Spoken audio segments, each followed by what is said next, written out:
Bonjour à tous. Aujourd'hui, on va voir un nouveau exercice. L'exercice est le suivant. Soit un boulon qui doit soutenir une charge P par l'entremise d'une pièce d'attache K fixée au boulon à l'aide d'une goupille. Donc, pour voir l'illustration, on a le boulon qui doit soutenir une charge P par l'entremise une pièce K, une pièce d'attache K. Donc, la pièce d'attache K, elle-même qui est fixée sur la tige du boulon à l'aide d'une goupille. Donc, en réalité, on a réalisé un trou sur la tige du boulon pour faire passer la goupille. Donc, on appelle ceci boulon par abus parce qu'en réalité, c'est pas un boulon parce que au sens mécanique du terme, lorsqu'on parle de boulon, on s'attend à voir une vis et un écrou. Donc ici, on a juste une pile avec la tête d'une vis H à tête hexagonale. Donc, on a juste une pile. Quand on parle de pile, on parle là de tige non filetée. Donc, on va l'appeler dans cet exercice par abus boulon, mais nous sommes tous d'accord que c'est pas un boulon. Donc, on nous demande donc dans cet exercice de calculer la contrainte normale dans la tige du boulon. Donc, on va déterminer la contrainte normale développée dans la tige de ce boulon. Et deuxièmement, on demande dans cet exercice de calculer la contrainte de cisaillement dans la tête du boulon. Donc, on va déterminer la contrainte de cisaillement développée dans la tête du boulon. Et finalement, dans cet exercice, on nous demande de calculer la contrainte de cisaillement dans la goupille. Donc, on va commencer dans cet exercice par la première question. Donc, on va donc déterminer la contrainte normale dans la tige du boulon. Donc, on va replacer l'illustration, notre assemblage. Donc, on va déterminer donc la contrainte normale dans la tige du boulon. Donc, commençons donc à isoler la tige, à isoler le boulon. Donc, on va faire le DCL du boulon.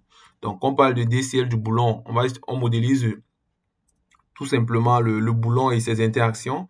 Donc, le boulon qui repose sur ce support, donc on va modéliser ceci par l'effort de réaction de ce support-ci sur le boulon et la charge P qui est transmise, tous les efforts qui sont transmis sur le boulon. Parce qu'on a réalisé un trou, on voit bien que le boulon supporte des charges. Donc, ces charges-là qu'on a modélisées par F. Donc, à quoi est donc égal F? Donc, F est égal au poids de la goupille plus le poids de la pièce d'attache, puis la charge qui est appliquée sur la pièce d'attache. Donc, on aura donc F qui sera égal à la charge P plus le poids du corps K, de la pièce K, donc cette pièce-ci, plus le poids de la goupille G.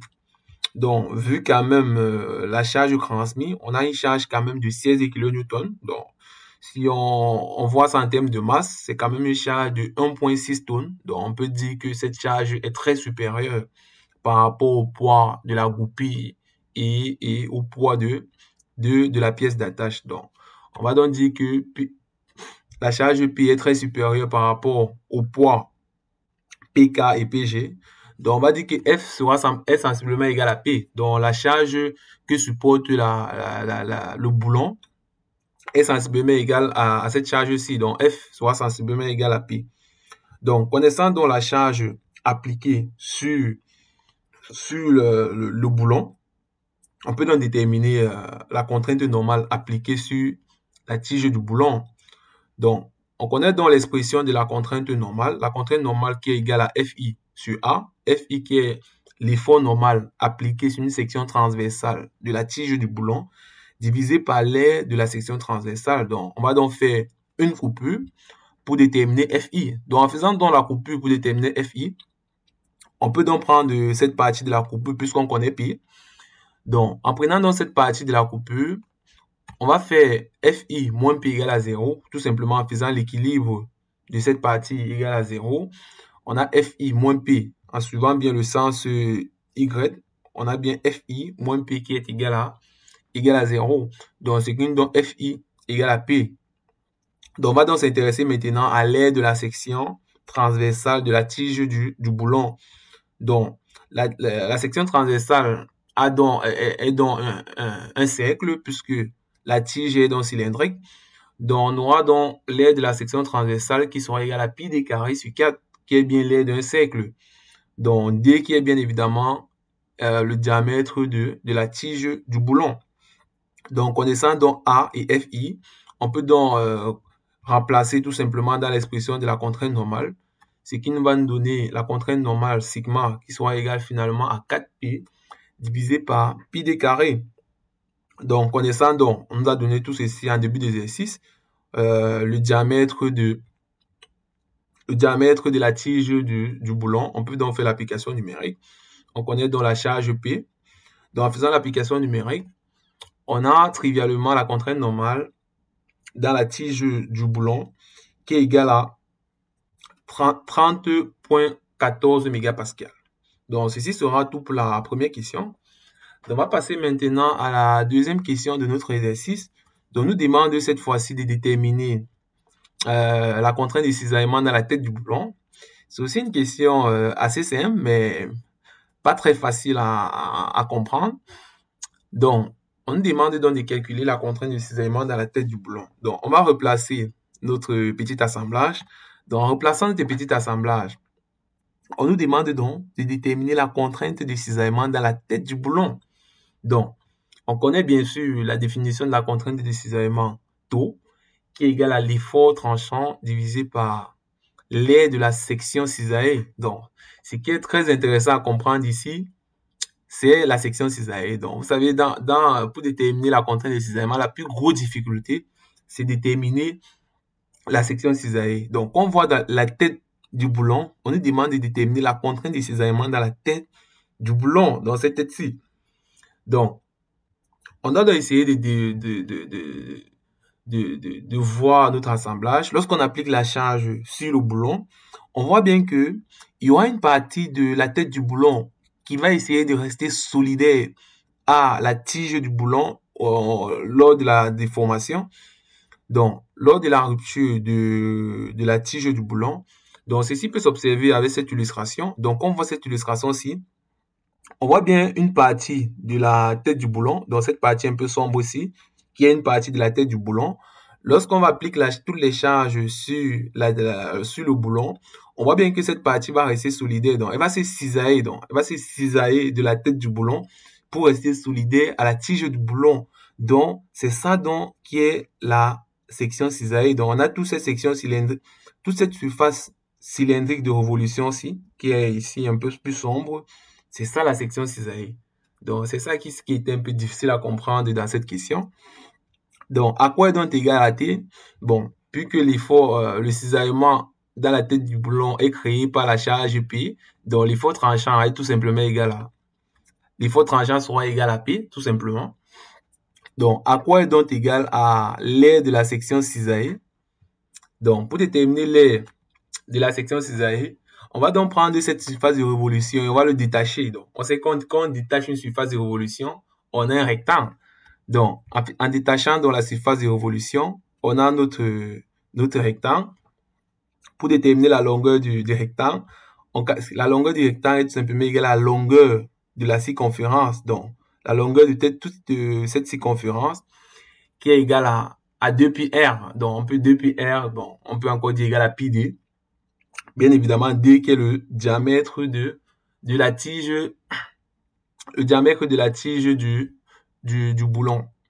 Donc, on a la largeur de cette surface qui est seulement égale à H, donc qui est égale à cette hauteur-ci, H qui est la hauteur de la tête du boulon. Donc, c'est ça qui va être égal à la largeur du rectangle lorsqu'on détache cette surface cylindrique de révolution.